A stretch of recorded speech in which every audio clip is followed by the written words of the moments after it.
Hello, আসসালামু আলাইকুম। আপনাদের জন্য কিছু সতর্ক বার্তা নিয়ে আসলাম। যারা আপনারা অ্যান্ড্রয়েড ফোন ব্যবহার করতেছেন, মানে অ্যান্ড্রয়েড ফোন, বিশেষ করে অ্যান্ড্রয়েড ফোন অথবা বাটন ফোন যারা ইউজ করেন, আপনাদের এনআইডি কার্ডে কি কি সিম ব্যবহার করা হচ্ছে, আপনার এনআইডি কার্ড দিয়ে কে কে সিমটা ব্যবহার করতেছে বা আপনার এনআইডি কার্ড দিয়ে কয়টা সিম তোলা হয়েছে, আপনি সেটা কি জানেন? যদি না জেনে থাকেন, অবশ্যই আপনার জন্য জানা অতি জরুরি। কি কারণে? আপনি আপনার এনআইডি কার্ড দিয়ে একজন অপরাধী একটা সিম তোলার পরে সে বিভিন্ন রকম ক্রাইম করতে পারে। সেখান থেকে আপনাকে সতর্ক থাকতে হবে অবশ্যই, না হলে কিন্তু আপনি সে অপরাধের সাথে জড়িত হয়ে পড়বেন। যদি আপনি না জানেন যে আপনার এনআইডি কার্ড দিয়ে কতগুলো সিম তোলা হয়েছে, তাহলে কিন্তু অবশ্যই আপনি বিপদের মুখে পড়ে যাবেন। আর অবশ্যই আপনার জেনে রাখা উচিত, আপনি আপনার ফোনে যদি বাটন ফোন থেকে থাকে, তাহলে আপনি বাটন ফোনে চাপবেন *6001#। টাইপ করার পরে আপনার কাছে আপনার এনআইডি কার্ডের 4 ডিজিট শেষের যে 4 সংখ্যা আছে সেই 4 সংখ্যা চাইবে। সেই 4 সংখ্যা দিবেন। 4 সংখ্যা দেওয়ার পর আপনি দেখতে পাবেন যে আপনার এনআইডি কার্ড দিয়ে কতগুলা সিম ব্যবহার করা হচ্ছে।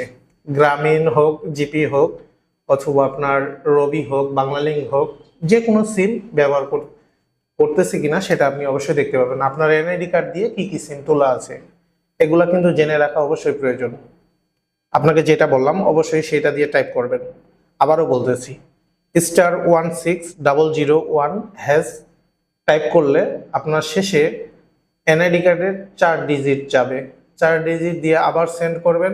সেন্ড করার পর আপনি আপনার বাটন ফোন অথবা অ্যান্ড্রয়েড ফোনে দেখতে পাবেন যে আপনার এনআইডি কার্ড দিয়ে কি কি সিম ব্যবহার করা হচ্ছে। অবশ্যই যদি সেগুলো আপনার প্রয়োজন হয়ে থাকে বা আপনি সেই সিমটা ব্যবহার করতেছেন, তাহলে তো বন্ধ করার কোনো প্রয়োজন নেই। যদি সেটা ব্যবহার না হয়ে থাকে, তাহলে অবশ্যই আপনি সেটা বন্ধ করে দিবেন, নাহলে আপনি বড় ধরনের বিপদের সম্মুখীন হয়ে যাবেন। অবশ্যই যদি সেটা বন্ধ করতে চান, তাহলে আপনাকে কি করতে হবে? আপনি যদি রবি সিমটা বন্ধ করতে চান, তাহলে আপনাকে রবি সিম কাস্টমার কেয়ারে যেতে হবে। অবশ্যই কিন্তু সাথে আপনার এনআইডি কার্ডটা নিতে হবে।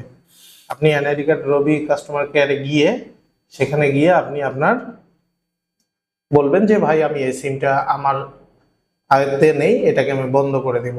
অবশ্যই সেই কাস্টমার কেয়ার আপনার এনআইডি কার্ড চাইবে। এনআইডি কার্ড চাওয়ার পর আপনি বন্ধ করে দিতে পারবেন। এরকম যে কোনো সার্ভিস সেন্টারে আপনার যেই সিম সেই সার্ভিস সেন্টারে যাবেন, যার পর সেটা বন্ধ করে দেবেন, নাহলে কিন্তু আপনারা বড় ধরনের বিপদের সম্মুখীন হয়ে যাবেন। তো সবাই ভালো থাকবেন। এই মেসেজটি যদি ভালো লেগে থাকে, তাহলে অন্যকে দেখার সুযোগ করে দেবেন এবং আপনার সকল প্রিয় মানুষকে সতর্ক করে দেবেন এই বিষয়ে। অবশ্যই সাথে থাকবেন, ভালো থাকবেন। টাটা।